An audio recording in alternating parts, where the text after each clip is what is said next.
Hello, everyone. My name is Hady Raphael, and this week on the show, CF Montreal strengthened their technical staff. Finally, it's the beginning of the team's training camp. The saga Sandro Grande and Kai Kamara trade request. Uh, we talk about that, and of course, the midfielder Elias Eliades joins the team. That and a lot more on episode 115 of the Ball is Round.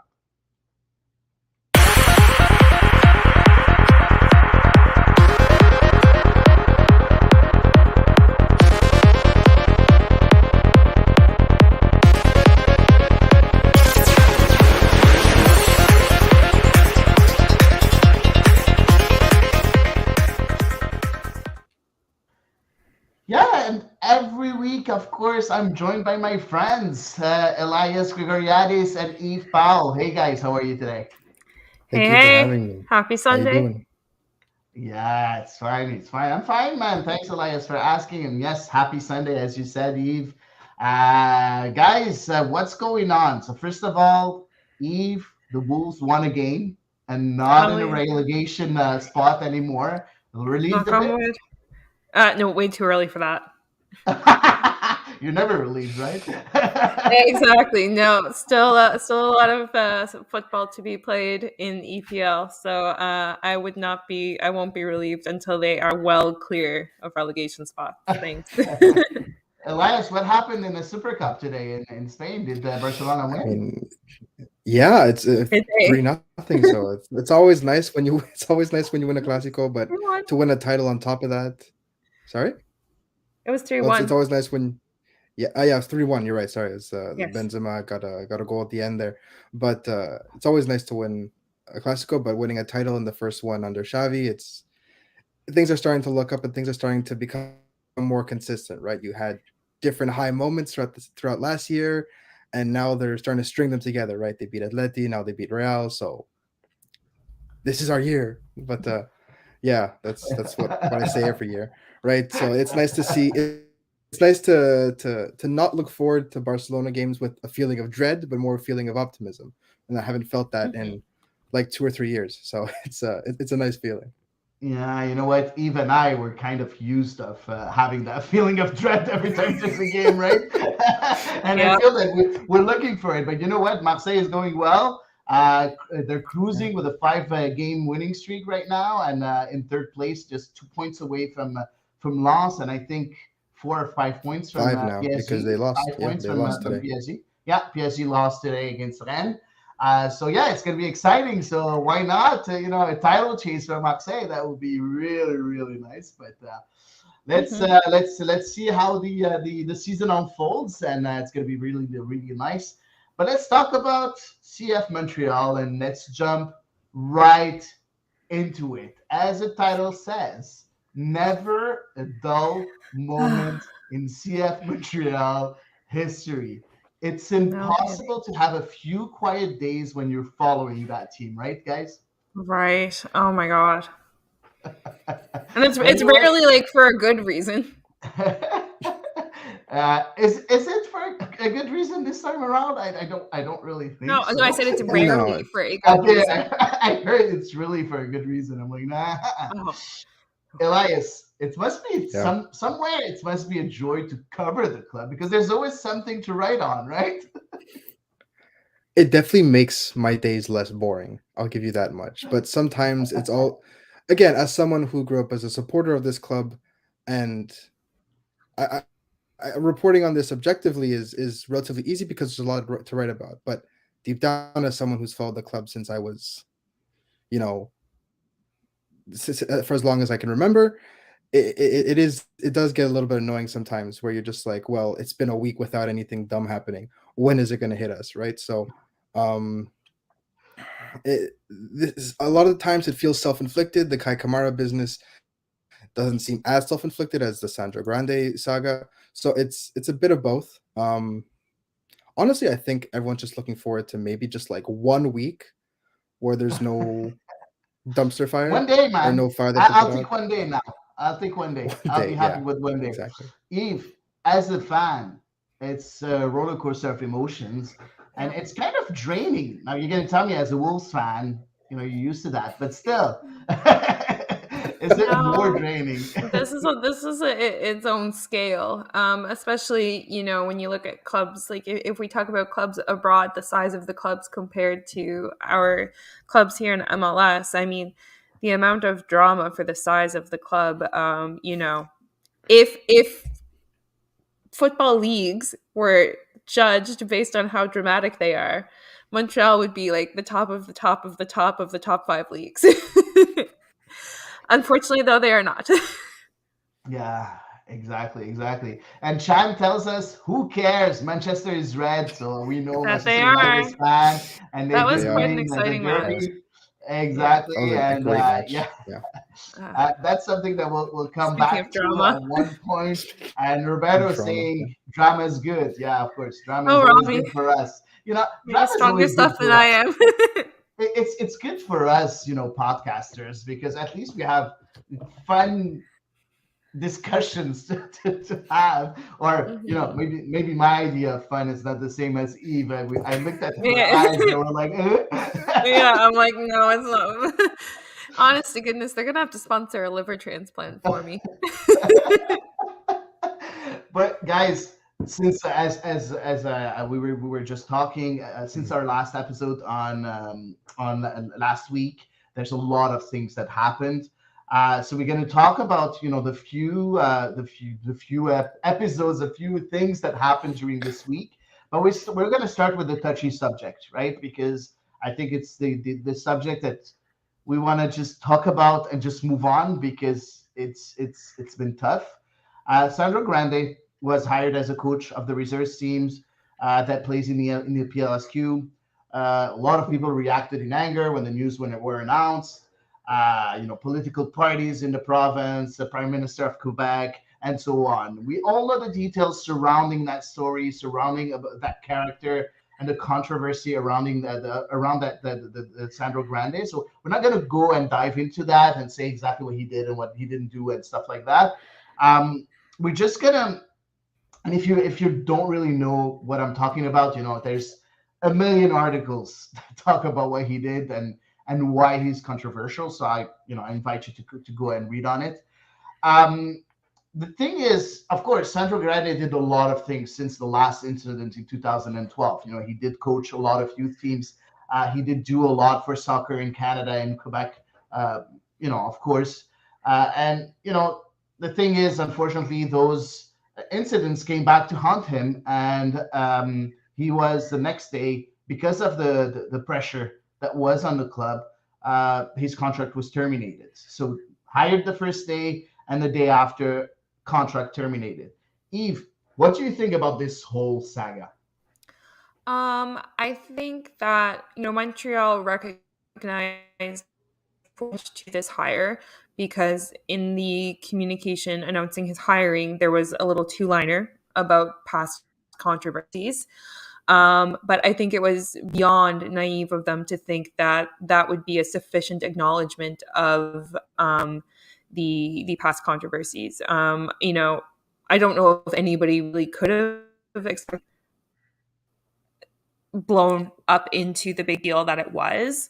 But I think to get and get 100% in touch, I guess, with the reality of the world.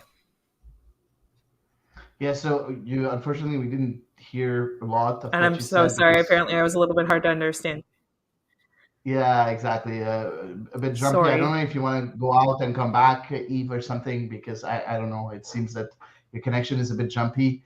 But yeah, I kind of know what you were saying. Maybe you said that the team was a bit naive, thinking that this could be the second chance of Sandro Grande after everything that he did, and knowing the fan base of that club, of the CF Montreal club.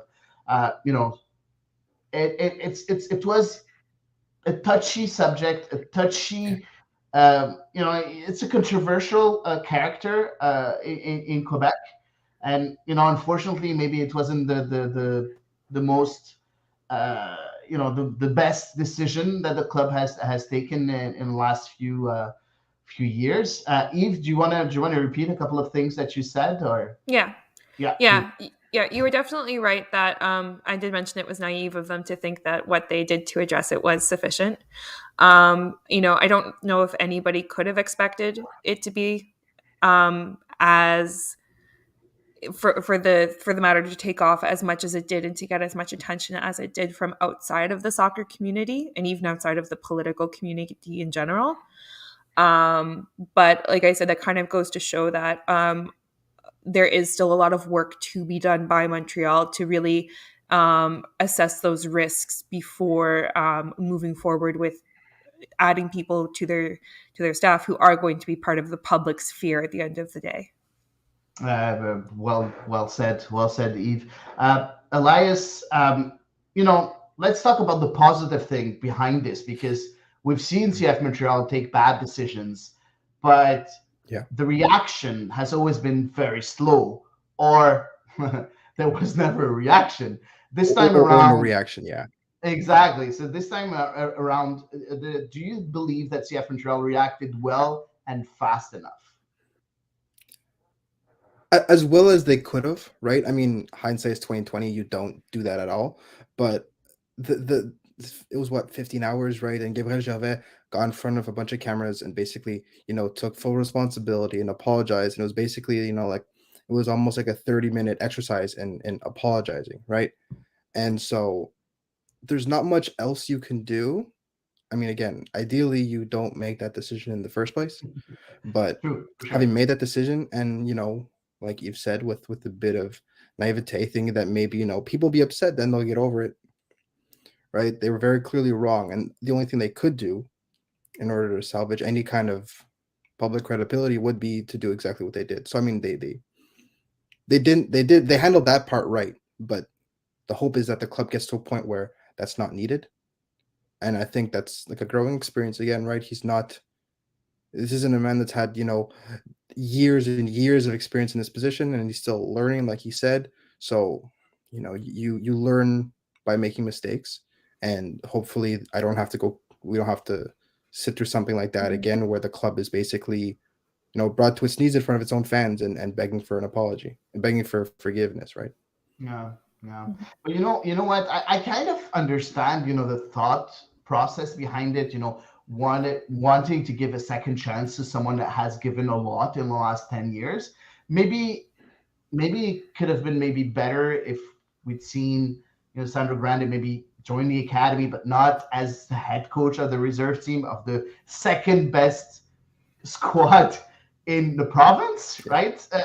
Maybe not get such a Right. public Of the club, yeah. position at the club. Maybe join and coach the U15s or something like that. So maybe that would be a kind of second chance for him.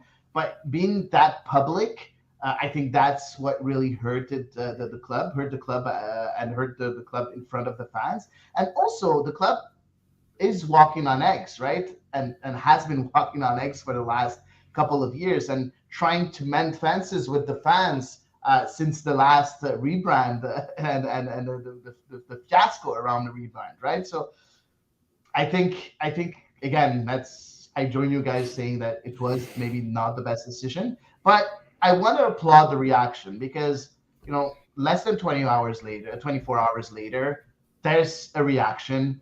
Something is done. Of course, the pressure was immense. Also, let's not forget.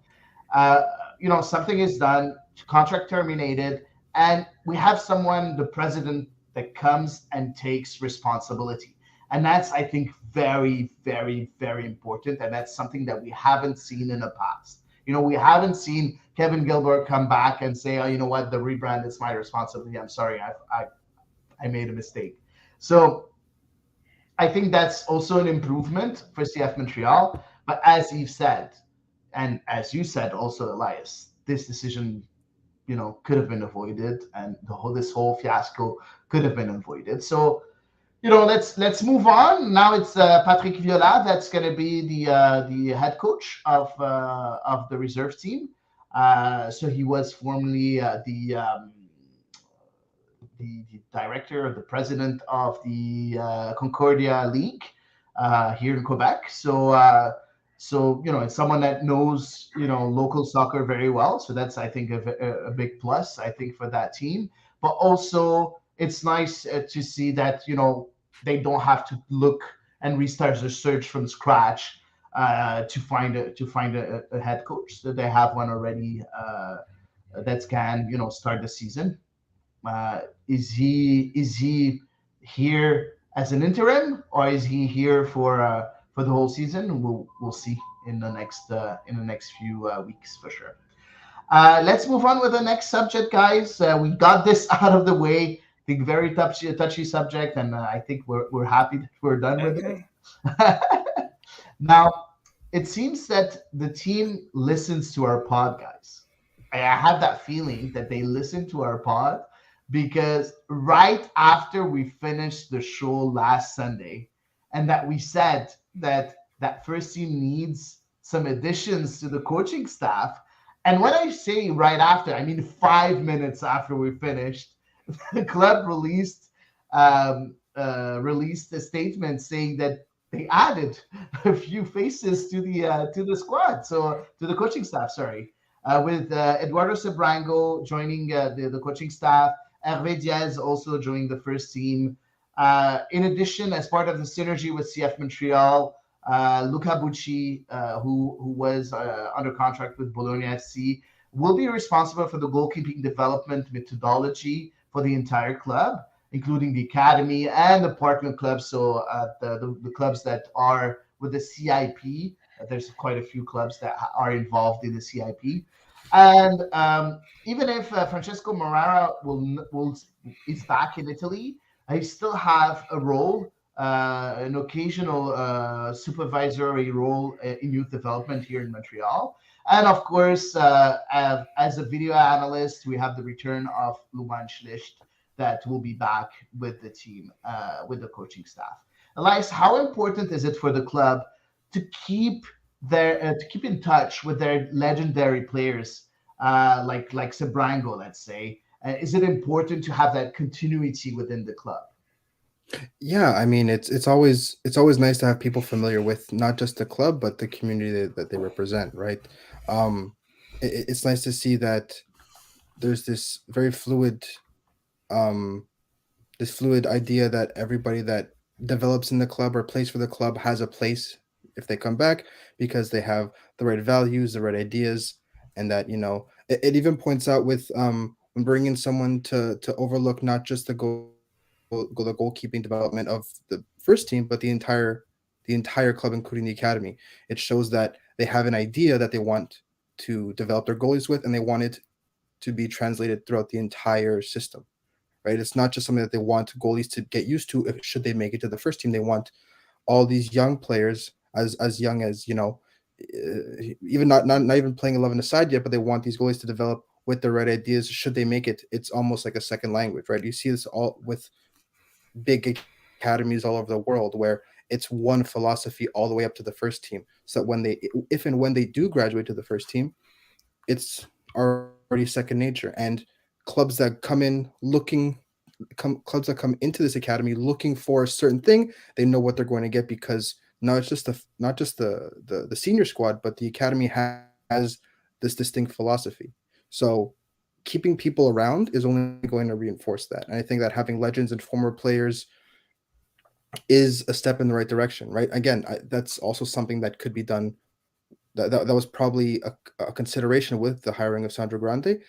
Other factors made that impossible, but having former players stick around the club that promote, the type of football and the type of values that they want to keep is only a good thing. Yeah, and you know what? I completely agree with that. But you know what? Also, CF Montreal seems to cast a wider net, even when hiring members of the coaching Yeah. staff, with Jazz coming from the NWSL. How important is that, Eve? Is it Yeah. essential in the modern days to have, eyes everywhere in Of all the leagues, course. everywhere? Yeah, of course. Like Elias said, it is really great to be able to keep that continuity, to keep that same spirit by having former players. However, let's face it, not all former players are going to be the most qualified candidates for a particular role. And therefore, any team is best served by looking far and wide for the best candidates for whatever role they're looking for. So yeah, absolutely, really important. Interesting, definitely to see somebody coming from, I know he does have experience as well on the men's side of the game, but interesting to see that his most recent experience was on the women's side of the game, which is interesting, and I'm always interested to see that. Of course, same here for me. And you know what, guys? It's funny because whenever you talk about legendary players that are not maybe the best, as coaches, right? And that's when I feel where I feel very, very old. I think that Paul would have maybe understood what I'm about to say. When I think about a great player that didn't succeed as a manager, I think about Lothar Matthäus. That was such a legendary player, but as a coach, not really, really good. Or you can talk about Risto Sashkov, same thing, the Bulgarian. Or you can talk about Georgi Hagi, the Romanian, also not a very good coach. So My as you first thought said, is Frank yeah, de Boer, or who Frank coached de the Boer. Dutch team, right? But, And who no, but Frank de Boer did well with Ajax. Yeah. So yeah, he was good yeah, with but to be Ajax. fair, Ajax are a very strong team, right? And Ajax have a very Kind of runs solid itself. foundation. Uh, Yeah, Runs itself they is have. yeah, but to a certain extent, right? The pipeline that Ajax has is incredible, right? And they've had it for decades now. As a coach, though, you see Frank de Boer leave Ajax, and he's kind of left to fend for himself, and he's not up to that level, right? And he showed it Yeah. in the MLS. He showed it with the national team, with the Dutch national team, and it's just another example of those who may not be able necessarily to teach, and Yeah. he was a great player and not that great a manager. Yeah, yeah, yeah. I don't think it's. Yeah, you're right. You're right. But one other thing that I wanted to say about that, I'm really happy to see Luan stay with the coaching staff. I think that's pretty good to have local talent stay in Yeah. house and be promoted because he's taking the place of Yeah, Max Chalier, of promotion. Maxime Yeah. Chalier, that is without contract right now, and I'm not sure if he signed with another club yet, but yeah, so I'm happy to see Luan, keep his job or even get promoted in a way. It's always a good thing. Now, of course, we had a chance, Elias and me, to see Sembrango on the pitch on Monday because it was the first day of the training camp, and we were there, Elias and me. A training session that was a bit longer than usual, for about maybe 2 hours, and I was like, oof, okay, I want to eat and I'm kind of hungry.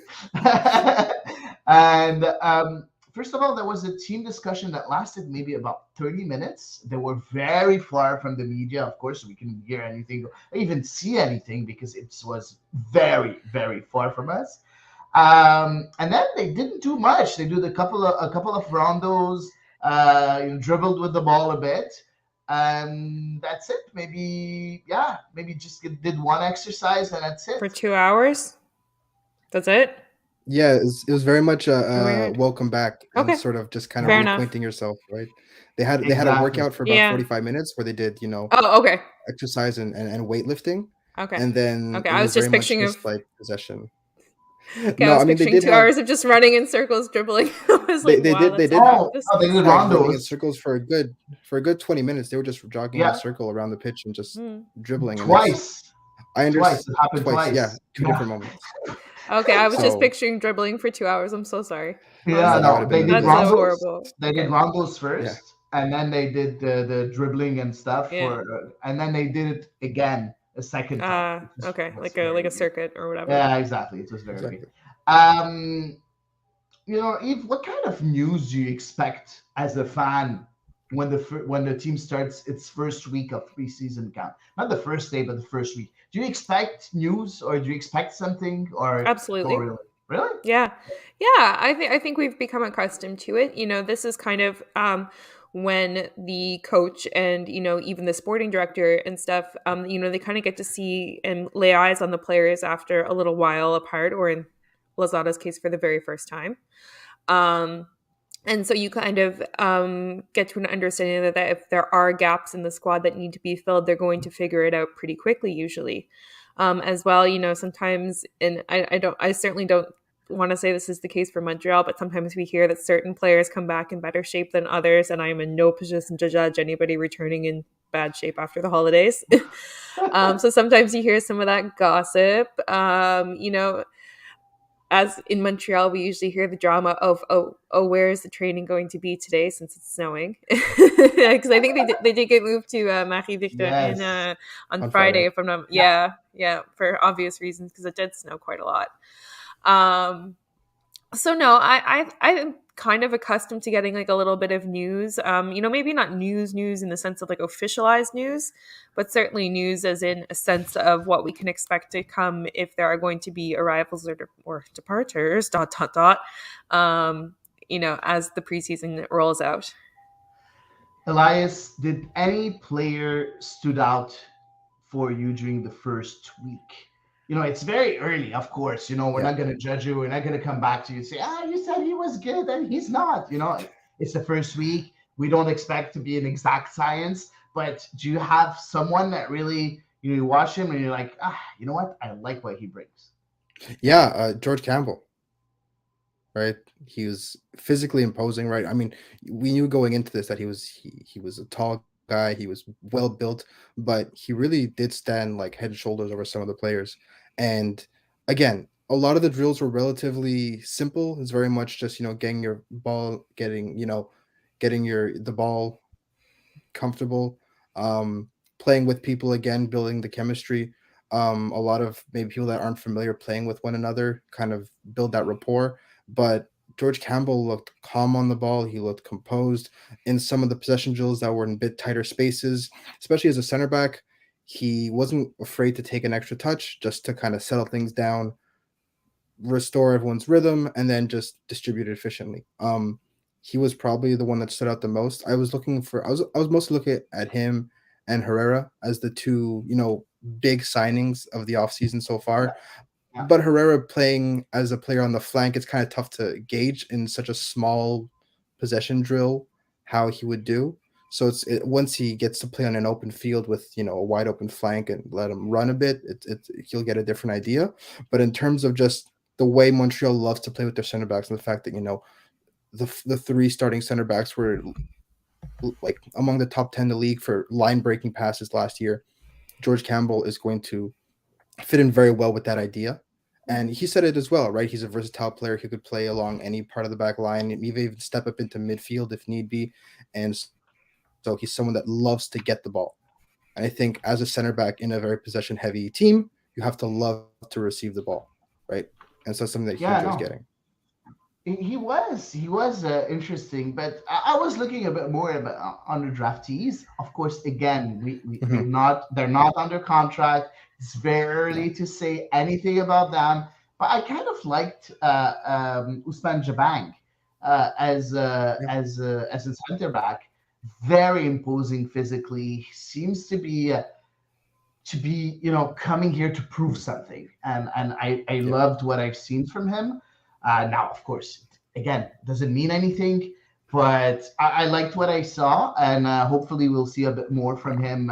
As the training camp goes on. Maybe he'll be able to get a contract with the first team. We'll see in the next coming weeks. Now, of course, later in the week, the internationals came back and joined the team, as mentioned in the press release last week. So no surprises there. But the surprise was during the scrum, right after on that first day, Losada was asked about Kai Kamara, and Losada said, he's not there because he's sick. Strangely enough, Kamara was sharing stories of him spending time with his family in Africa and didn't seem sick at all or injured. And then we asked the same question to Mason Toy, and he had a completely different answer, saying that he hopes that Kamara will be back. That same day, right after the scrum, right after that, Kamara published a letter on social media saying that he asked to be traded. Uh, And we're like, what? What's going on?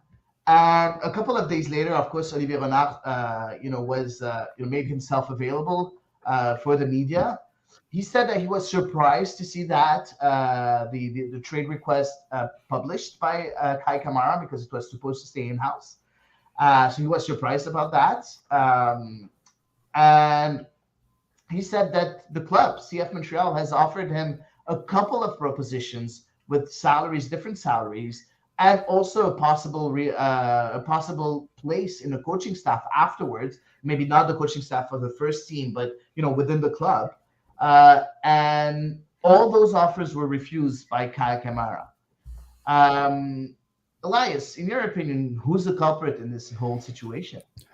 I just think it's an issue of a contract dispute, right? I don't think there's any kind of grand conspiracy or grand betrayal here. I just think that that's two parties that don't see eye to eye, and they're kind of sticking to their guns. I mean, I don't I saw a bunch of like conspiracies that, like, the video he posted on his Instagram story where he was sick and talking about not being at training. People were like, "Oh, he doesn't sound sick, it's fake." I don't buy that.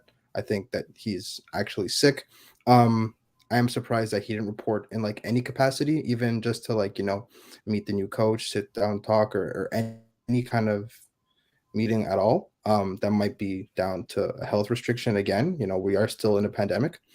But in terms of, if there's anyone really at fault, I think it's just, Kai Kamara is someone that's never really been someone to keep his cards too close, like someone holds his cards close to his chest.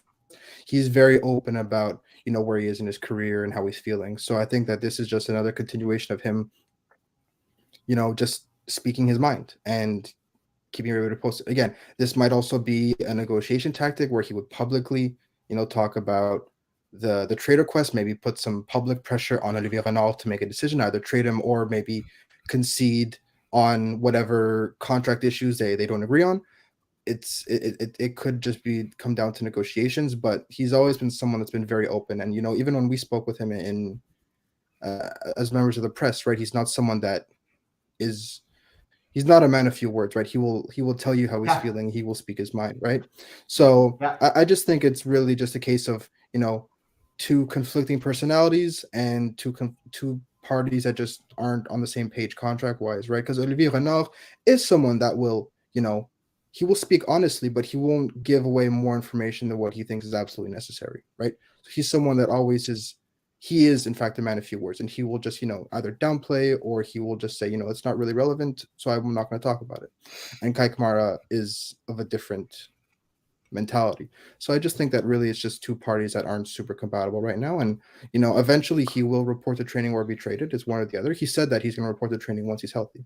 So I really think that this is kind of taken on a life of its own. And really I don't personally care to hear more about it until we hear from either Olivier Renard or Kai Kamara, Mhm. because other than those two people, there's not really any meaningful update we're going to get. I mean, there might be some kind of leaks or journalists reporting stuff, as just per sources, but until I hear about it from the horse's mouth, I'm really kind of Mhm. tired of this entire saga because it's already dragged on long enough as is, I feel. Mhm. Well, you know what? And it's funny that you talk about the sources and not other journalists, leaking sources. Jean-Charles Lajoie from Teva Sport said a couple of days ago that Kamara wanted to leave because he wasn't really happy about the Nazi situation, Yeah. and he really wants to be traded to Columbus. Eve, what do you think about a veteran player taking these steps so late in his career? Do you think, can you understand that? I mean, we've definitely seen plenty of players, not report for training and kind of essentially strong arm their way out of their contracts. Like you kind of alluded to, they're generally younger players who kind of think they're going to move Exactly. on to bigger and better things. Mm. Um, but that being said, like, I don't think anybody expected Kai Kamara to be as valuable to Montreal as he was last year. Especially given that Mason Toy was not healthy and stuff like that. So I think he did obviously sign the initial contract, which was a year plus option, and unsurprising, right? That they would exercise this option after the really successful season that they enjoyed in 2022. But unfortunately, maybe, that option was not drawn up, thinking that he would be as impactful as he was and as well liked. That being said, though, it is, it doesn't look good on anyone. I don't think to, you know, like kind of like Elias said, it's blown up. I think a lot more because we've heard, this video published. Then we heard, the note published by the player. Then Olivier Renard came out and said, "Well, this is actually what we knew." So it's kind of like this weird back and forth, and it feels like we're just in the middle of two people watching two parties argue. And it's definitely uncomfortable, and really disappointed to see that this is how it's playing out. I personally would have expected if he had asked to be traded that it remain in house. Just, that's kind of how those things are generally done. But obviously he felt the need to publicize it for whatever reason. Really disappointing at the end of the day. It is disappointing. Now he's maybe using his aura, his charisma, and the fact that he's been around the league for a while, and by just saying giving his trade request publicly, it's kind of a way of him putting himself on the market and maybe shopping himself and exposing himself to a trade, but you know what? There's other ways to do that. You have an agent that can call whoever he wants and just say Kai Kamara is available. There's a way of doing that. I think you need to respect also the team that you're under contract with, because at the end of the day, if nobody wants you, you're stuck. So you have to report back, or else it's a professional mistake, and it's right. And that's the problem with Kai Kamara. I love him. I loved what he did. I love asking him questions. I think he's so pleasant with the media. He's so pleasant with everyone. I love the way he lives his life. With so generous, so such a good person. But you're not conducting yourself the right way, and you don't report your training when you're under contract. That's not something that looks good, even if you're 100% right. You didn't do your due diligence, and that's bad. Only thing I would say is now, I think Olivier Renard has said in the past that he's never going to keep somebody here who doesn't want to be here. So now it's publicly known that Kai Kamara doesn't want to be here anymore. So for me, then that means, that basically means he said, "Get me out of here" to Olivier Renard, like, period. Made sure the whole world knew it. I understand, but I've seen so many people saying that it's a kind of negotiation tool that he's trying to use to get more money with the club. Do you think that option, Elias, is gone now? Because in a way, I don't think the club wants to keep him, because as Chad said, he can be very toxic in the dressing room if he's forced to stay. Just release him or trade him. Why could he could be very toxic? Because he would be the example of, what, if you're not happy, go on social media and you'll get what you want. Yeah, I mean, we spoke with Olivier Renard, and he didn't hide away from how disappointed he was in all of this. I think that he would have liked it handled, obviously, in house, as most trade requests go. I don't know about the whole toxicity part, because again, the way people spoke about him last year, he was a genuinely enjoyable presence in the locker room, right? People enjoyed having around, especially for such a young team. The experience and that almost like father figure type approach that he had, where people would talk to him a lot. A lot of the players that ended up playing in Europe spoke with him. Ismail Kone said that he talked with Kai Kamara a lot, and he did help him navigate what it was like playing in England. I don't know how this will be. I don't know how this will be resolved, because I don't know what we don't know what the root cause of the disagreement Yeah. is, right? Is it he's upset Nancy left? Is it, is it the contract? So I think once that's figured out, I think that, the whole idea of we want people who want to be here can kind of be resolved, right? Because Renard is someone that, like he said when Nancy left, that's basically when he kind of put his foot down that we only want people that want to be in Montreal, which is completely understandable. And if it's a Nancy issue, then I don't see a way back from that. But if it's a contract issue, contract disputes happen all the time and happen with all kinds of players. And I think that, they come back from that and they have good relationships with management. So I think that there's a potential road back to, the way things were last year and the good rapport. If it is his displeasure, like if he was so upset with Nancy leaving that he's willing to put in a trade request and reject, from everything I've heard, significantly improved contracts, then there's no way back, right? He'll be here. Agreed. He will report. I think he's a man of his word. He will report to training, but I think that there is no burying the hatchet and just moving on as part of the same organization. But I don't think there is a way of burying the hatchet, because even when he supposedly came back to North America, because he shared stories and he's wearing a hoodie with the Revolution logo on it, the New England Revolution. I wouldn't like Hady, I think that's a lot to read into. Like, he played for the team. It's normal that he has their clothing. It triggers the fan base, right? It doesn't trigger me at all, but I've seen so many tweets, so many people reacting to that and saying that it's a way of disrespecting the club. He's under contract with CF Montreal. It's like when Balou, he wore TFC. No, Hady, that's entirely different. He never played for the team. You're not comparing apples and apples here. I feel that it's maybe not as grave as a mistake as Balou, but it is comparable because you're under contract and you're wearing someone else's colors. And for me, that's unacceptable. I think we've seen other players do it though in off seasons. Like, we really have. Like in casual settings, I guess, for one of a better word. I would agree that now that preseason started, sure.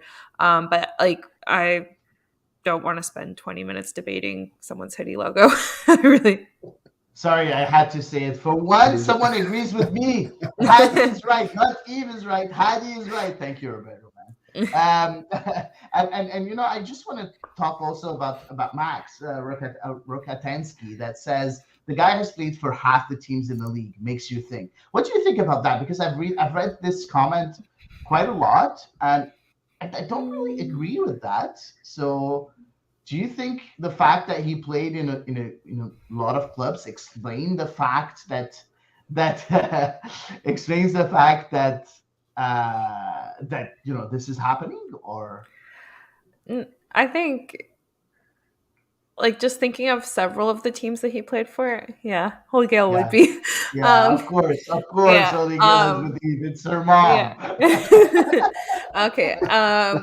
I think, like, no, but just if I think about several of the teams that he played for, like, at the time that he played for them, they were kind of in a really grim place. Like, if you think about Vancouver, Colorado was like in the depths of the league. Like Columbus, they did have that really good run, but then it kind of went to hell in a handbasket after they made their MLS Cup final run. So I kind of feel like he would wind up with a team that was just not in a good place, and it just wound up being kind of a toxic structure in general. By coincidence, I don't think he was like this catalyst.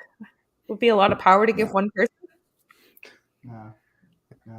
I don't know. I think that this whole situation is kind of, I don't know. It's like it's tarnishing the club's reputation in a way, and I don't think the club deserves that, because for once, I think that the club didn't do anything wrong. Yeah, I just think it probably wouldn't be as big a deal to everybody, but everybody, or not everybody, but maybe a lot of people were already feeling a lot of feelings because it came right on the heels of the previous dramatic incident, like immediately back to back. The next day. Yeah, Never a dull moment. never a Again. dull freaking moment. Um, so I don't think that's helped matters either. It's just like, oh my god, the club's a mess on one side. Oh my god, okay, they cleared that up. Oh no, here they go again. So I think that's probably one of the hardest bits to really reconcile. Elias, I don't know if you had, some contacts or some sources that, told you where Kai Kamara could end up, or if something is about to happen. Do No. you think, guys, do you think that he's going to leave? He's going to find a club that wants his services and Yeah. that's going to pay Yeah. whatever he wants to be paid? I mean, look, if he leaves, there's definitely people that will definitely MLS teams that will line up for him. Absolutely. Especially with the season he just Mhm. had and Yeah. the fact that he showed Yeah. that, even for a 38-year-old, he was moving. He wasn't just sitting in the box waiting for a cross. He was Yep. dynamic. He was even moved out to the flank. He dropped deep. He was involved in the play. It wasn't just, traditional player towards the end of his career just Hmm. sitting as a poacher. He showed that he still has legs underneath him. Yeah. I don't know if he's going to go out and get the kind of money he wants. Again, if this was a money issue, I don't know if he's going to go out and get a better contract than the one he got the Hmm. one he had. If you look at his option year, or the one that Olivier Renard offered that is supposedly better, I don't think he's going to get anything significantly better on top of what was offered to him. So if that really was the reason, there's not much else out there. Um, if it's a change of scenery he wants, I mean, he said that he loved being in Montreal. He said that he wanted to bring his family to Montreal, and that was part of the contract. But I genuinely don't think that he can get a better deal, right? There was a report that he wants to join Nelsie in Columbus. So if it was really Nelsie leaving, then Columbus could be a team that, especially if they need a boost off the bench, he could be absolutely vital. Nelsie utilized him off the bench very efficiently, right? That was probably his biggest impact, was coming in with half an hour left Hmm. and just either helping lock down a lead or even, pulling one back or, finding an important goal. So there's definitely teams out there that will love to have him. Um, but at the end of the day, if he's looking for more money, if he's looking for an improved contract, he won't find a better one than the one he gets in Montreal. Yeah, and you know what? You talked about his play with Montreal: 9 goals, 7 assists in 32 games. So half of the games he was decisive. Like 16 Yeah. times he was decisive, either with a pass or a goal, and that's very very interesting for a 38-year-old. And a lot of that was Now, off the bench too. So, not always, right? He had quite a Yeah. few starts, right? Because but again, Kyoto it's was not like injured. 39 games is not like 30 starts, for example. He came off the bench like at least 20 times. Yeah, he had to be exact. He had I'm trying to get the information for you, but yeah, he had maybe half of them that were where he was starters, maybe about 16 or to 20 games. I don't know if he's looking at he's trying to find the information. I have a Hmm. feeling that she is. Yeah. So Sorry. okay, no, that's good. That's good. So yeah, I think he's going to be important.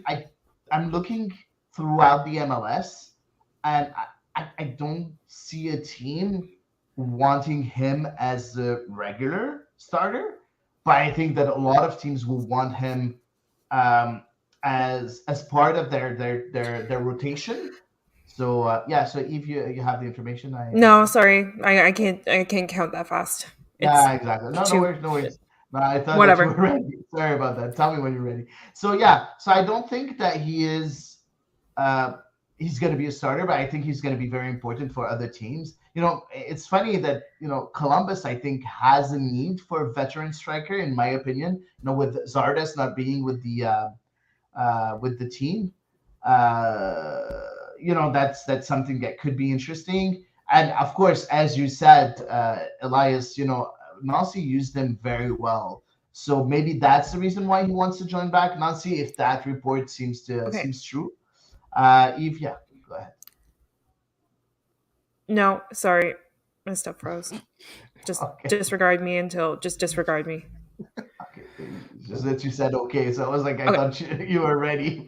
No, But sorry. So did I. but if we're speculating, honestly, one of the teams when I saw this trade request, one of the teams I thought that would make a push, if it's kind of a left field, is teams looking to make an MLS Cup run, right? Teams Yeah, are for looking, sure. and one of those teams, especially LAFC. that one of them that really struggled to find goals in the second half of the season is NYCFC, Oh right? yeah. He showed that he can play well in a possession heavy system, something that NYCFC likes to do, and they do need that presence up top, and they do need that clinical finisher. And NYCFC is also a relatively young team, so the Yeah, profile is quite similar to CF Montreal. And I I think that agree. if a team's looking to make a run, NYCFC could be one of those teams that's come knocking to the door. I haven't heard anything and I haven't seen any reports of that, but Yeah, just looking based purely on profile and what some teams need, especially because you saw the absolute cliff that NYCFC dropped off of when Tati Castellanos left. yeah, They yeah. need But that offensive presence, and I think yeah, that but that could that's the be problem. That's the problem. I agree with you that it's a team that wants to make a deep run in the playoffs that would want a player like Kai Kamara. I don't think that New York City FC is one Okay. of them. Don't forget that NYCFC is now in a new cycle with Morales leaving, with Tati Castellanos leaving last year, with a lot of young players, in that team. And I don't think that they're I think that they're at the beginning of a new cycle. So I don't think they want to go have a deep run. I think that a team like LA Galaxy could maybe have Kai Kamara as a striker. Maybe LAFC with Gareth Bale taking his retiring. I think that's also a good. We know that they always LAFC always needs firepower up front. So I think that could be an interesting take for him. Now, how much are they willing to pay in salary, but also how much are they willing to pay to get Kamara's rights? Because yeah, as per he's under MLS, he's contract. still under contract with CF Montreal. How much gam time are we going to get Okay. for Kai Kamara? Yes, go ahead. 16 of the matches were subs. Sorry. It No took on, worries. So and that's 16. just that's regular season only, not counting playoffs, because Yeah. So that was too 16 hard. starts because he played 32 games. There you go.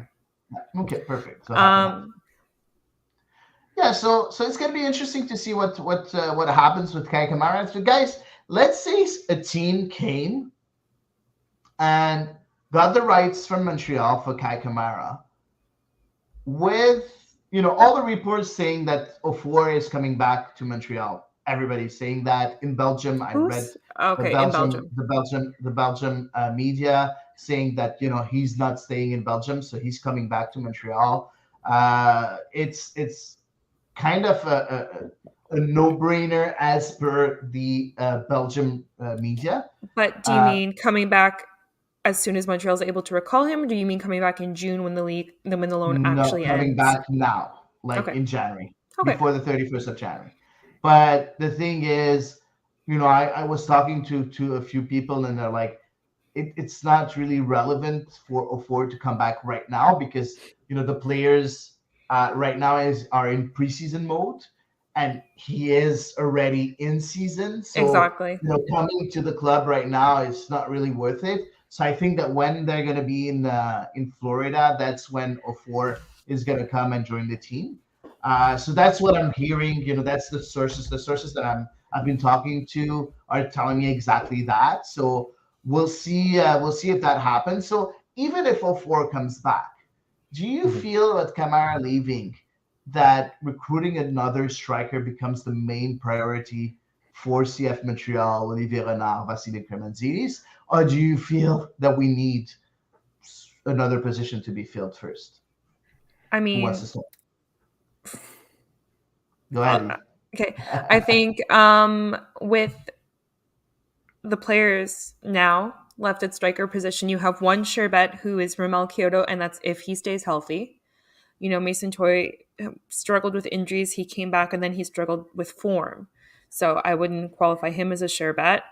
We have O4 who's off on loan, who's been getting some minutes, but like not a whole ton, not super productive.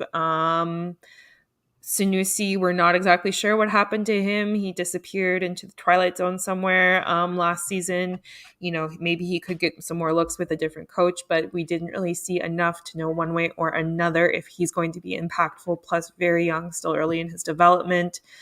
So that's one sure striker that you can hang your hat on, and it's one sure striker who, as soon as he gets a call up from the national team, is probably going to come back and need a break to recover from whatever happens in CONCACAF play.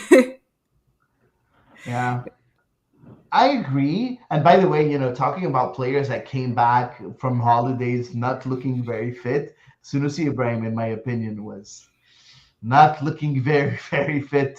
And I talked about it to Elias that first day on Yeah. Monday, and Elias was like, he's always been a bit, chubby. I'm like, yeah, but now he's a bit too chubby.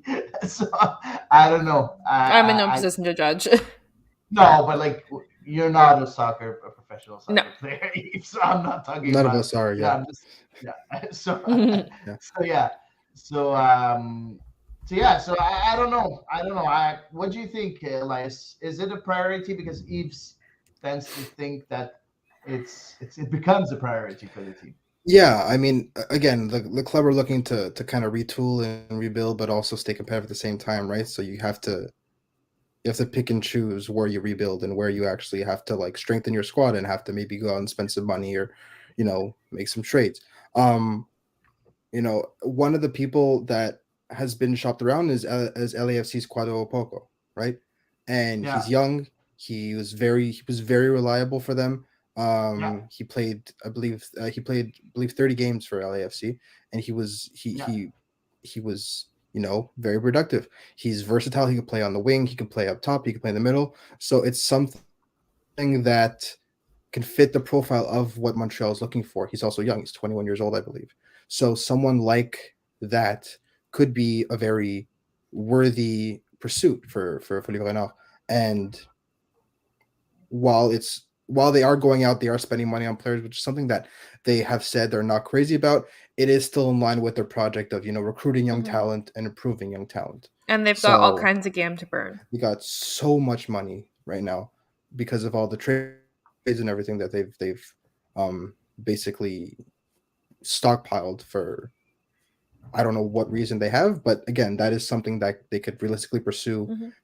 and consider themselves front runners for because it's Yeah. quite well known that he's being shopped, and Montreal should definitely throw their hat in the ring to try and pick him up, especially now if this Kamara trade ends up happening.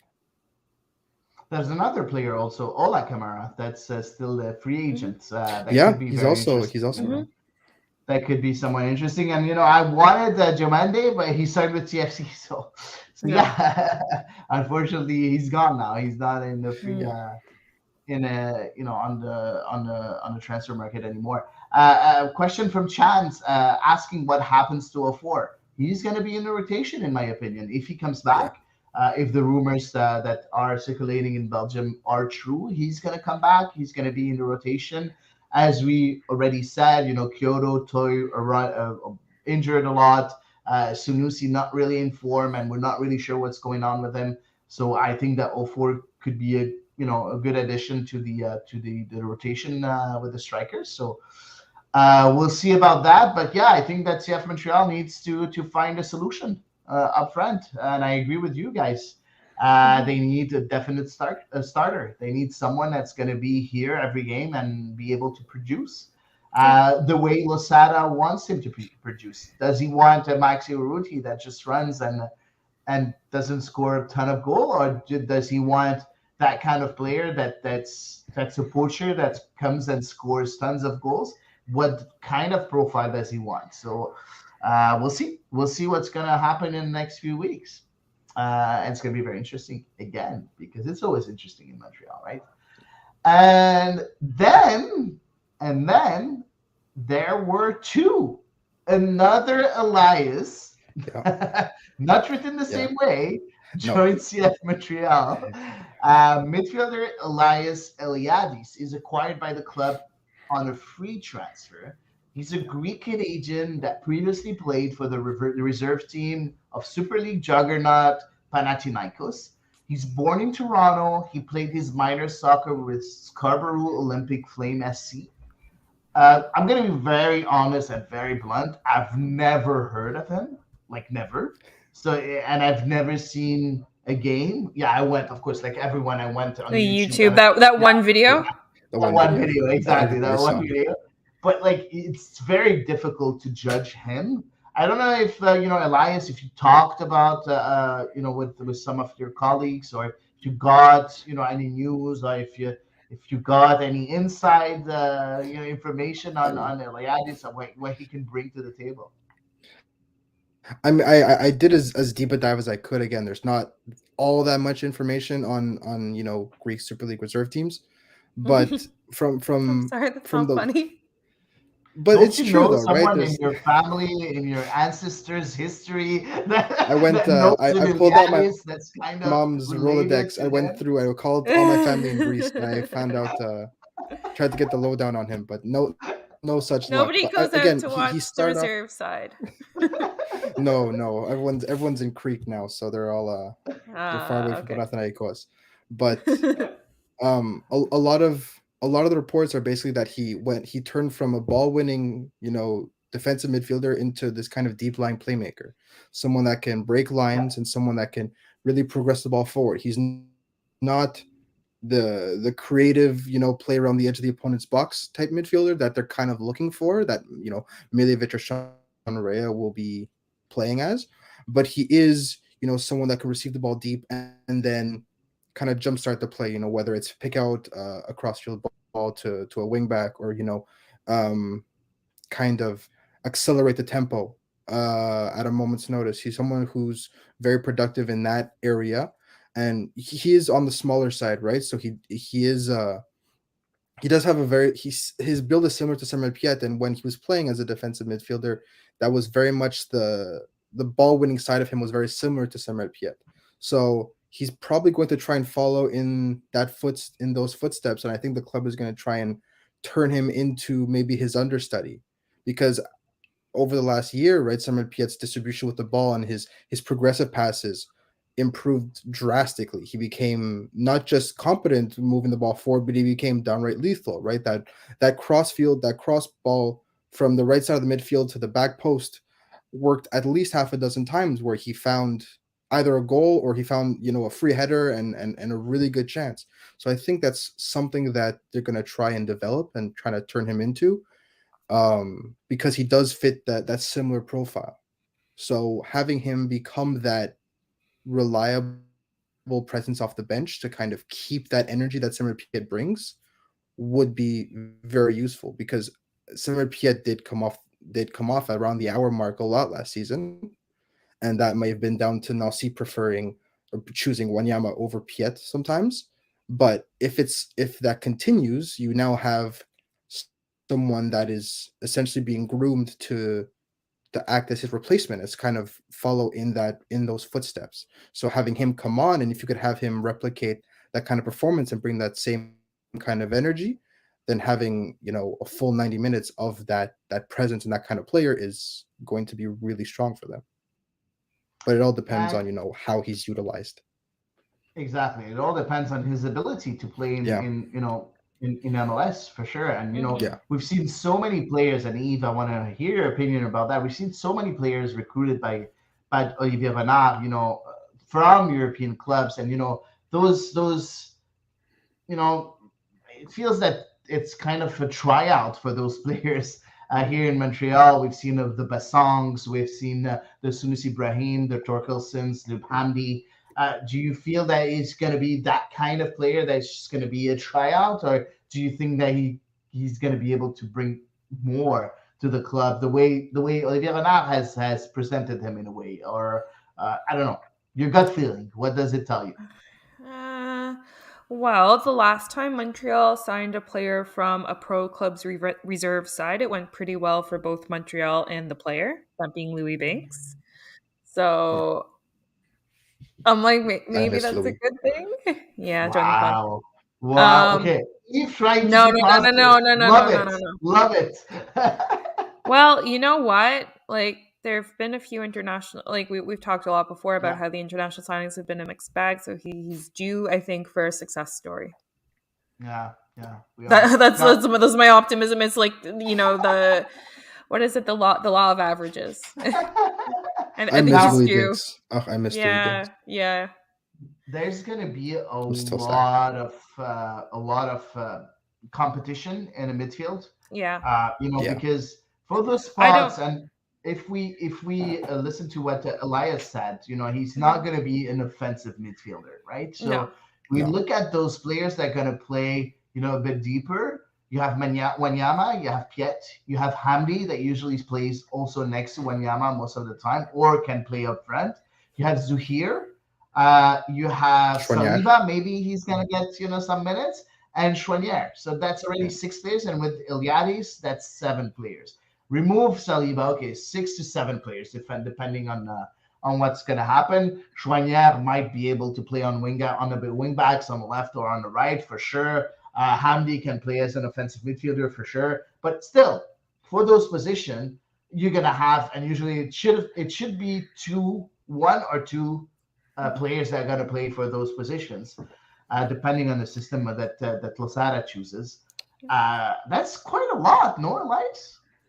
Yeah, I think there's a potential for some people to just get no playing time this year. Kind of like Or Yeah, go last out on loan. year, right? There are people, yeah, or they might go out on loan, or they might just sit on the bench. It depends.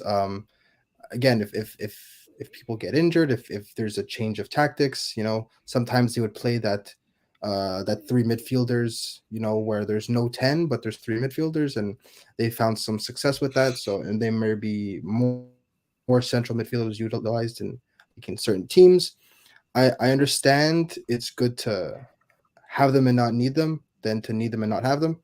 But at the same time, if you are looking to develop young players and you have Samuel Piet and Victor Wanyama starting every game, then how many central midfielders are you really developing, right? Hmm. You won't necessarily have Ismail Kone, who breaks out and has an incredible year every single season. So you have to give these players game time in order to develop. And if you have two players who rightfully so deserve to be in that starting 11, but you have, then two or three or even four midfielders on the team that don't get as many minutes and their development hurts, right?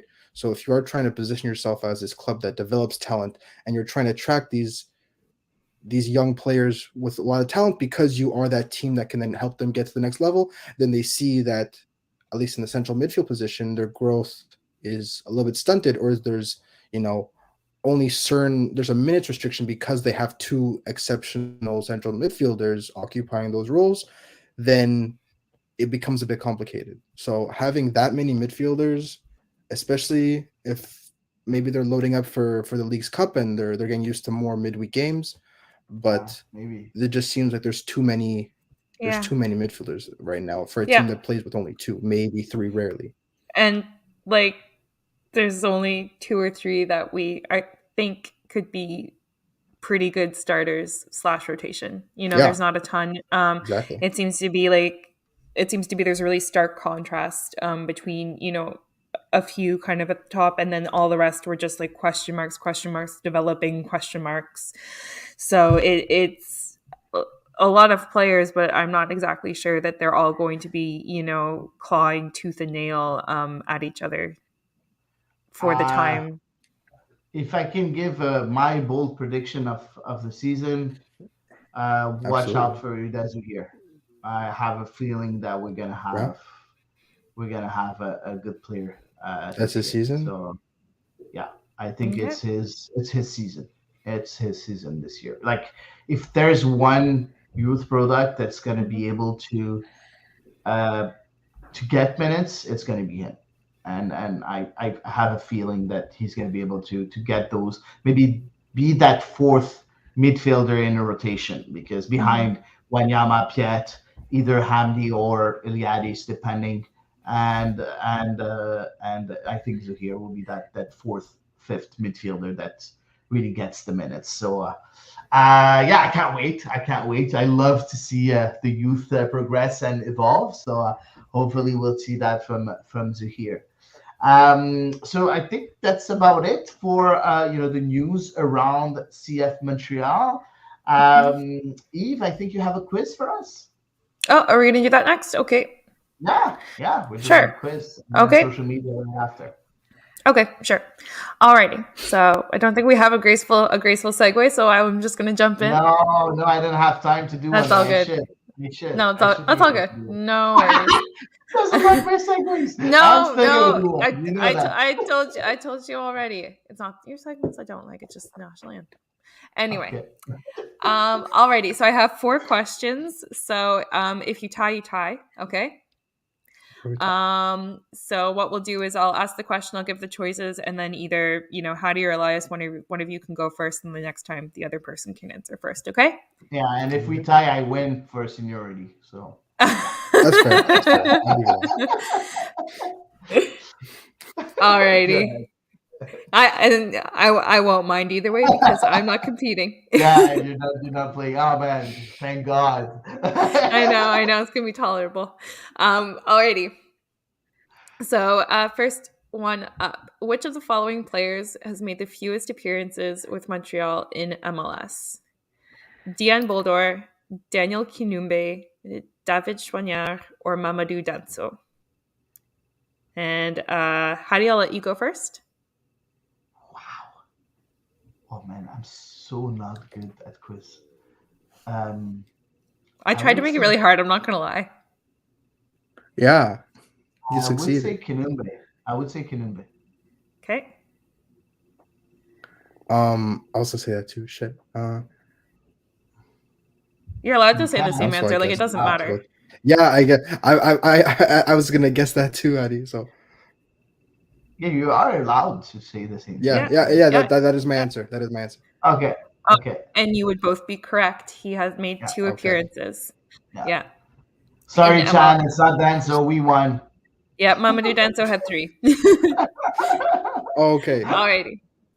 Next up, while goalkeeper Kaylin Sheridan has been named twice, which Canadian women's national team player is the only outfield player to have made the NWSL First 11 Team of the Year? So, Elias, you're going to go up first.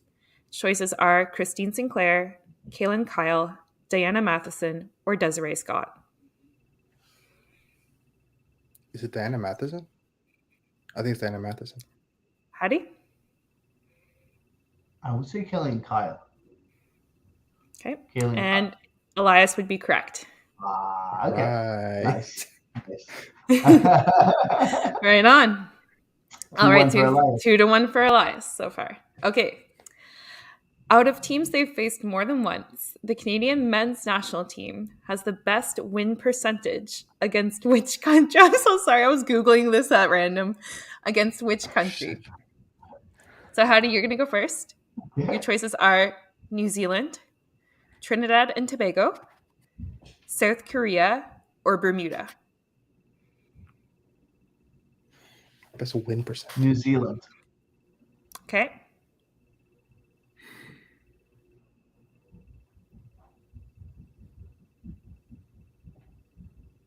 I'm going to pick Bermuda. I'm going to pick Bermuda. Okay. Then we've got a tie on our hands again. I was sure it wasn't Bermuda. New Zealand. Yep. Yeah. It was, that's 71.43% win percentage. Oh, wow. Yeah.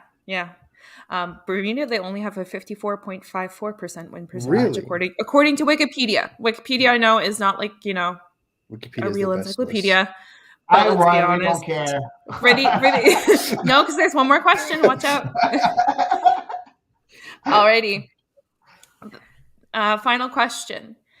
Based on all eras from 1993 to present, which number on the Montreal Impact / CF Montreal kit has been worn by the most players? So, like, which, number on the back of the jersey? Wow. I will give you 4 choices. And so this is not the number of players who have worn it. This is the number of the jersey that I'm giving you, okay? And Elias, you're going to go first. All right. So 14, 19, 17, or 11?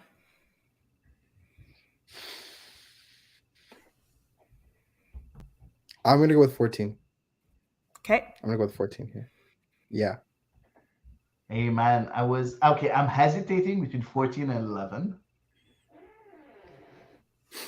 I'm gonna go just for the sake of playing the Mm-hmm. game, so I'm gonna go with 11. And neither of you are right. It is actually Really? 19. 19, really? Who chooses You 19? think the lower numbers? You think the So lower numbers this would be is more Exactly. useful?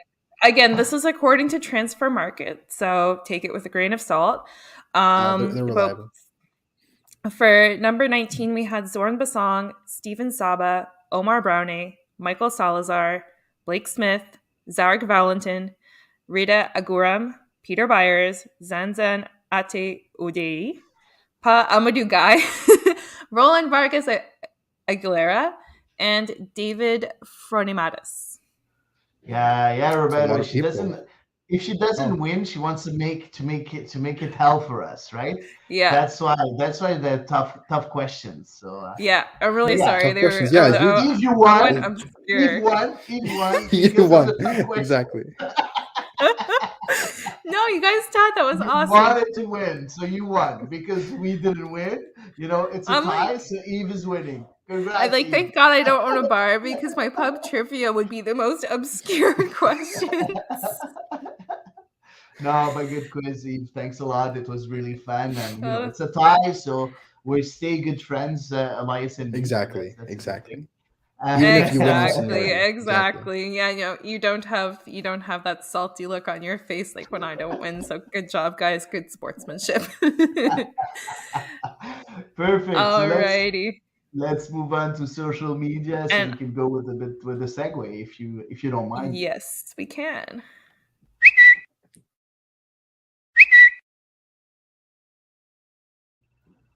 My So goal was let's. not to interrupt you. Except then I just did it then. No God worries, no damn it. worries, no worries at all. So you can start with the first tweet, Eve, whenever you're Yes. ready.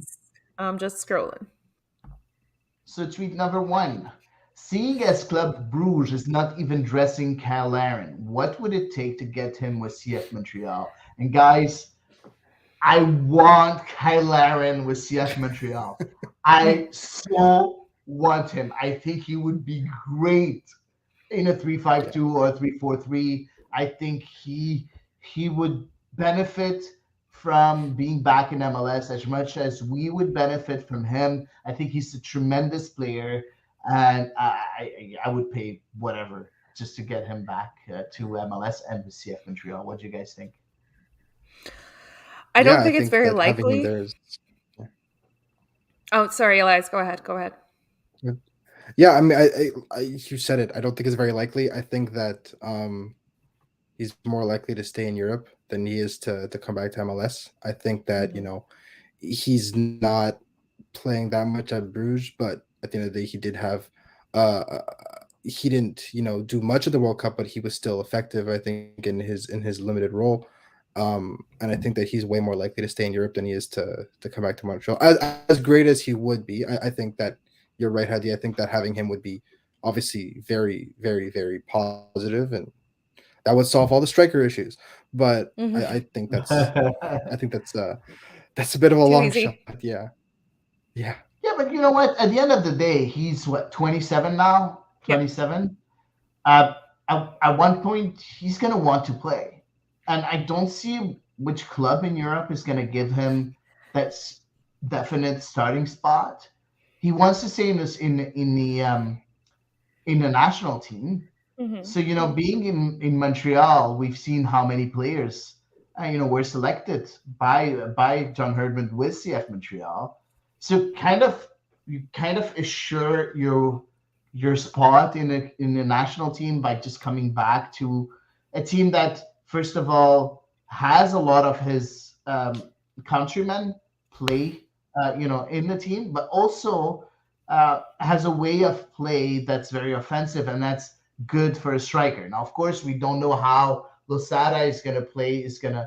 is gonna align, but still, we know that the way he was presented by Olivier Renard, he was presented as a coach that wants offensive play, that wants the team to attack. So I don't know. I feel that it would be a good spot for Kyle Larin. Now, does CF Montreal have enough money to buy him?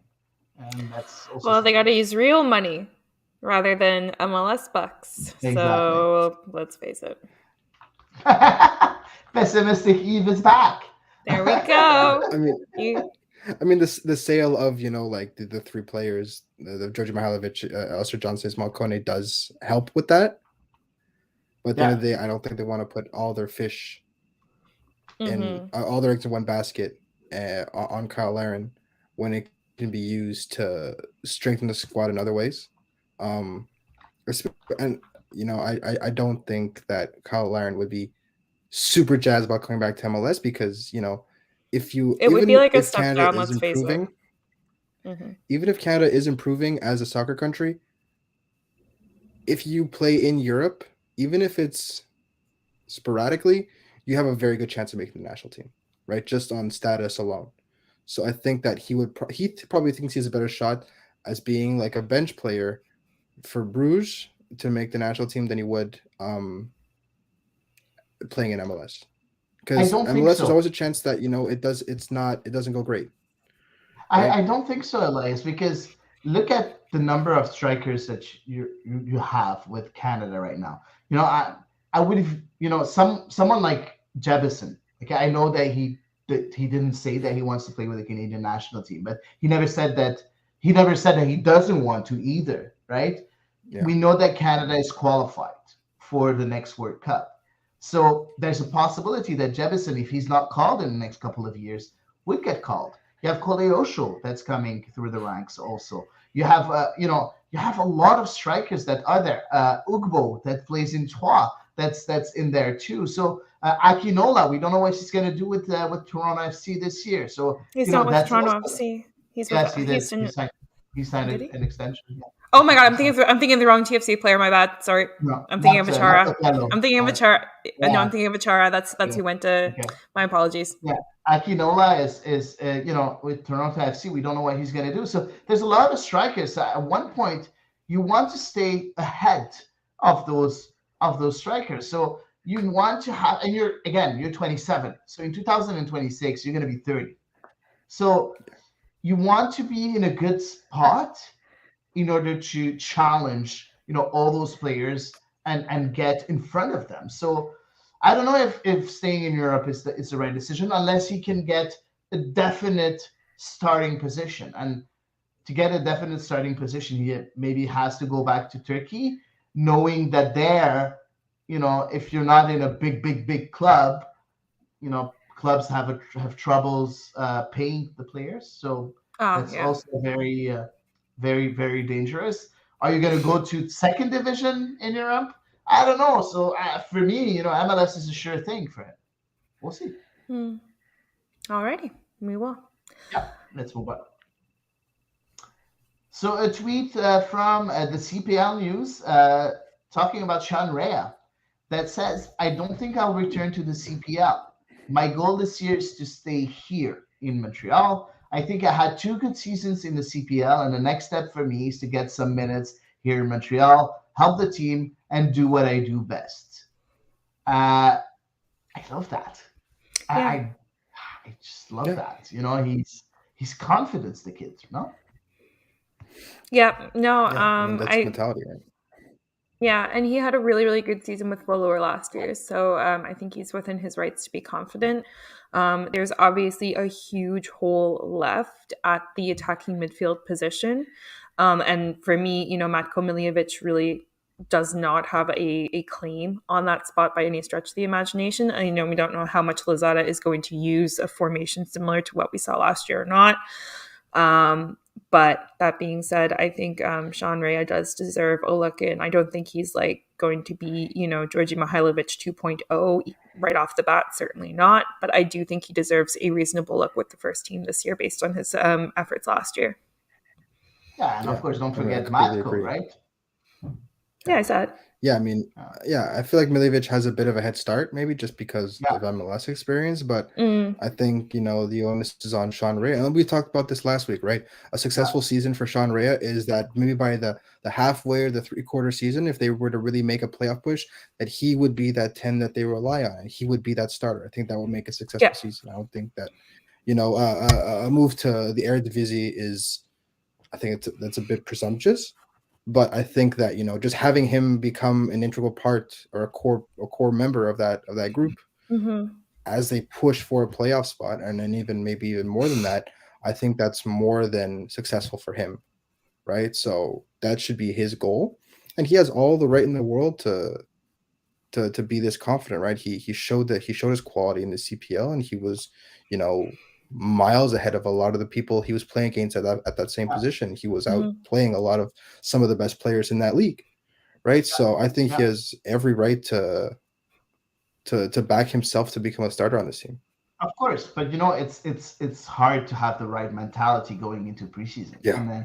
and for a young player like coming through the ranks of the academy in Montreal, yes, of course we have the Kones and some players that are you know that were able to be good in the professional ranks coming from the academy of Montreal, but there's not a lot of examples. So Sean Rea to be that confident for me, I like that. I think that he does have a chance of getting a lot of minutes.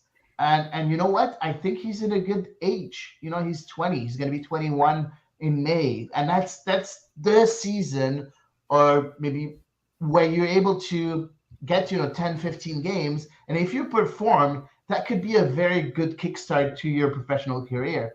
And I hope that we're going to see that from Sean Rea this year. Hmm. So Yeah. moving on with the third tweet, it's from MLS Network, and Yes. it's the famous rumor mill, but still, Philadelphia Union are engaged in negotiations to acquire Joaquin Torres from CF Montreal. The 25-year-old Argentine attacking midfielder winger scored 3 goals in 27 appearances last season. Montreal's fire sale continues. Guys, should we believe that rumor? Yeah, because Tom Bogert, big time league insider, said talks have Yeah. indeed occurred, and he's definitely a legit source. Yeah. Um he look even if it were to happen, uh Torres has kind of fallen down the pecking order a little bit under Nalci.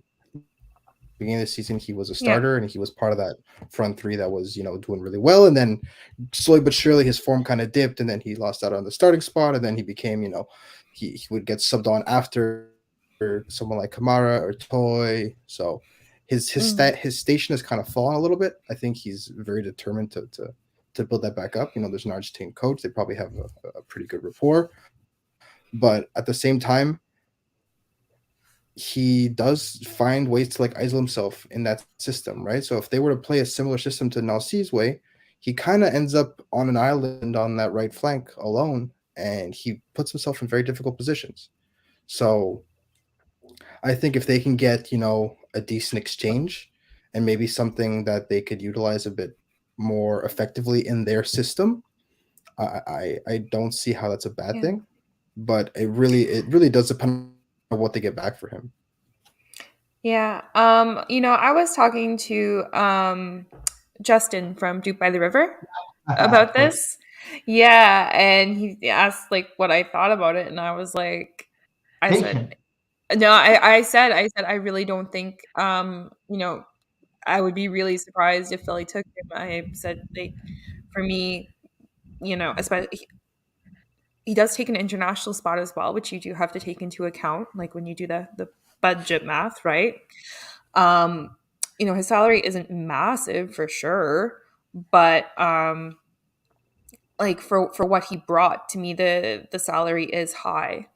Because unfortunately, while he did have that really amazing match against Cincinnati, unfortunately it was really downhill after that. And like Elias said, he's a player who can isolate himself a lot. To me, Philly's a team that relies a lot on a collective style of play, and somebody who is as kind of single-minded in their play as Joaquin Torres would not be a good fit in their system, assuming, Jim Curtin doesn't shake things up radically this year. Yeah, and Tate They could send has Gazdag back a to Montreal, and that's totally okay. yeah, but Tate has a good point. Talk may have Yeah. happened with that, but with Kai Kamara unlikely to come back now, that may change things. Do you think that those two things are related? I mean, they're two vastly different player profiles. So for Yeah. me, I would be surprised. Obviously, certainly the more turnover you have, the more destabilized it could make the squad. I could see it from that perspective. But I think overall, kind of like Elias said, it seemed like last season, Joaquin Torres wasn't in the plans for Wilfred Nancy. He just kind of came on from time to time. And so unless things change under Lozada, then if I were Montreal, I would be looking to offload Torres. And if I were Torres, I'd be looking for another club as well where I could get more minutes. Interesting. Let's move on with the next tweet, if Yes, possible. just a sec. And it's from Les Rouges, so only Les Rouges. The rapid collapse of the CF Montreal roster is crazy, but there is a silver lining in a Canadian national team kind of way. It's creating an opportunity for a lot of their great prospects like Rea, Pashis, Assi, and Zuhir. Exciting preseason coming up in La Belle Province. Just FYI, only Les Rouges. Pashis is not with CF Montreal. He is with the Forge FC, Women's Pashis, and that we got here on the pod a couple of times. Yeah. Exactly. So guys, do you agree with that? I know it resonates with me when I always say, play the youth. But are you guys excited when you see, the fact that, the young players are going to have playing time? Well, I think the word collapse was a little dramatic. Yeah. I needed a second to get past that word in the sentence. I was like, okay, we're not Chivas USA here. Yeah,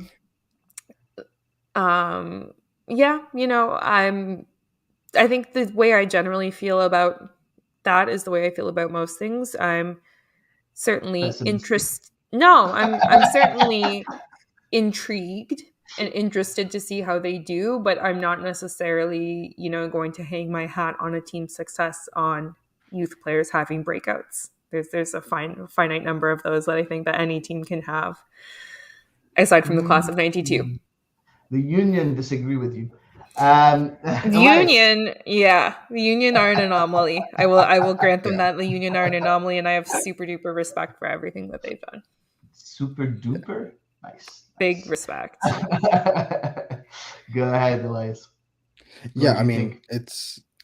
Obviously the Union is kind of a best case scenario for a project like this to happen, right? But I am very excited for the youth to come in, just because there is a lot of promise. I think it's probably one of the more promising youth cores in the league, right? So every time I'd watch, Sean Rea play in the CPL, every time I'd watch him, I'd get excited knowing that like he is going to end up doing this in Montreal at some point. So yeah, like you've said, collapse is a bit dramatic. I think it's more of a controlled burn of, selling off players that have, that would do the club good to sell and maybe raise their profile as a club that generates talent. And I think they've done a pretty good job of replacing, right? Except for Georgia Mihailovic, I think they've done a pretty good job at making sure the club can be as effective, while still, getting like selling players that were amongst your most important, right? So finding a replacement for Alistair Johnston, making sure that the midfield is still solid without Ismail Kone. That's two things that they have more or less accomplished. Finding a replacement for Georgia Mihailovic, who was, an MVP frontrunner until he got hurt. That's easier said than done. But I see someone like Sean Rea, and I see what he's capable of at CPL level. And I think that, in a year or two, he could be doing that same thing at an MLS level. And there's no reason not to be excited for the people that Montreal have in the pipeline. Yeah, and Chan saying that can't wait to see Siwa take over the number one job. That's very plausible, right? We'll Yep. see. Yeah, We'll see what's gonna happen because we all talked a lot about Pantemis and the way that yeah, he was a bit shaky sometimes. So Siwa could be the one taking Mhm. over the spot, but also you know, I I disagree with you guys saying Union is an anomaly because we've seen so many good players, and I know I'm going to talk about our arch rivals, Toronto FC, but you have quite a few very talented youth coming from the Toronto FC Academy also. yeah, The Schaffelbergs, Mhm. the Okello, and by the way, Okello is without a contract, so I think that could be an interesting signing.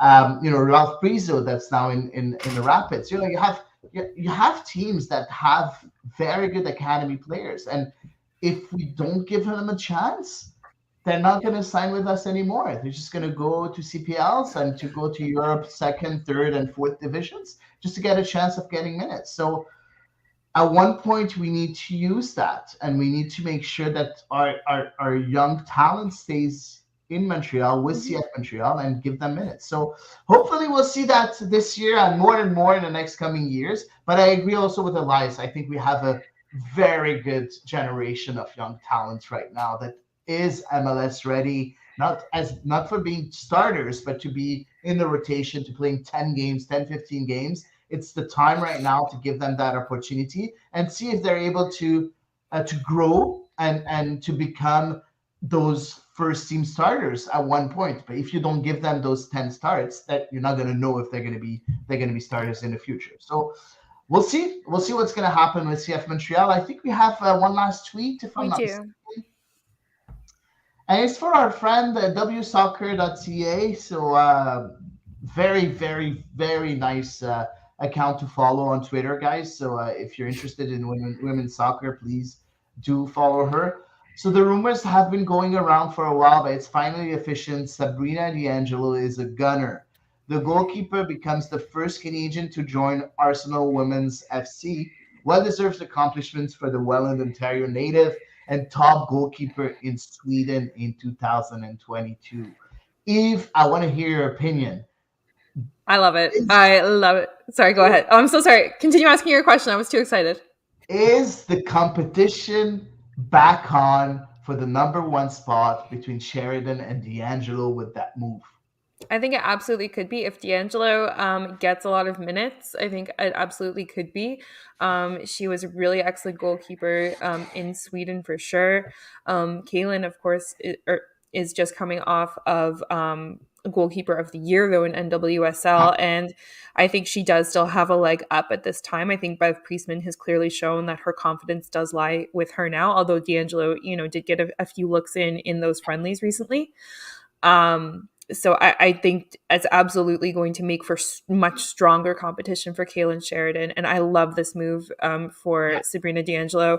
Really interesting as well. Something I just wanted to mention is that there's a little bit of rumor as well that Chloe Lacasse might be also sparking the interest of Arsenal. It's done? No, it's done. She's not at Arsenal. She already moved. She went to. Was that today? I don't know when, but she moved. I think she's gone to. She left Celtic and she went No, you're to. thinking of Clarissa Larissy. I said Yeah, Chloe Lacasse. Chloe Lacasse. Okay, sorry about that. I heard Larry C. Okay, sorry. No, Chloe No, it's Lacasse my mistake. was who I was My referring mistake. to. I was Yeah, so happy when I read this news. I think she went to Sweden, Larry C. By the way, yeah. she from did. Yep, Celtic to yep, Sweden. So yep. She sorry, did. but my mistake. I just want to say one thing though. I agree that it's a big move for Sabrina D'Angelo. I think it's going to be awesome. I also hope that Riley Foster is going to be able to get back from her injury also with the Mm-hmm. Liverpool and get on the bench also.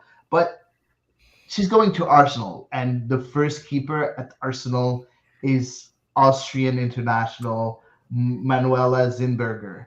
Yeah, Zinberger is has already won twice the Bundesliga women with Bayern yeah. Munich, has won 4 times Austrian championships, is one of the very good goalkeepers in the world right now.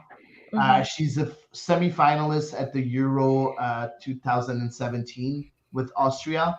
So it's going to be very tough for D'Angelo to get ahead of Zinsberger. Sorry, I have a lot of trouble saying her name.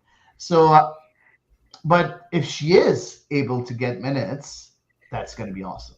That's going to be, Right.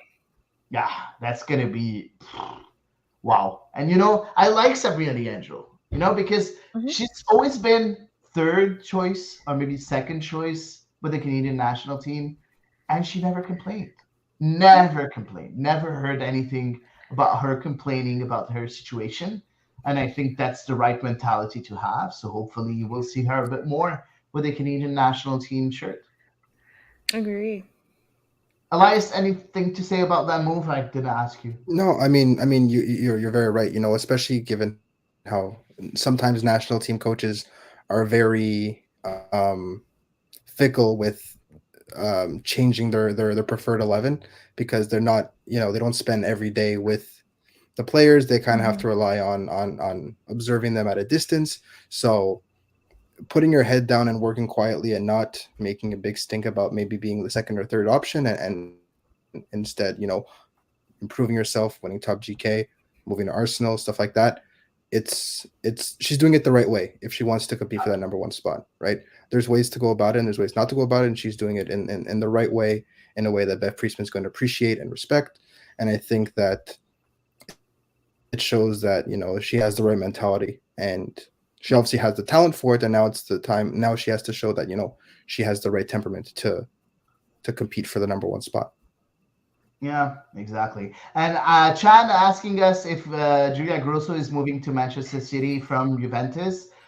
We don't know, Chan. Uh, So uh, that would be a yeah. good move, also. That would Yeah. be a I good move. don't know. That would be high profile, yeah. Honestly, yeah, it would be high profile for sure, but I mean, I think she's doing well with Juventus, Yeah, and of course. every like it's been months and months and months. It feels like we've seen that rumor floating around Yeah, for Julia Grosso moving to Man City, and it seems as though every single time reports come out, like basically just shutting it down.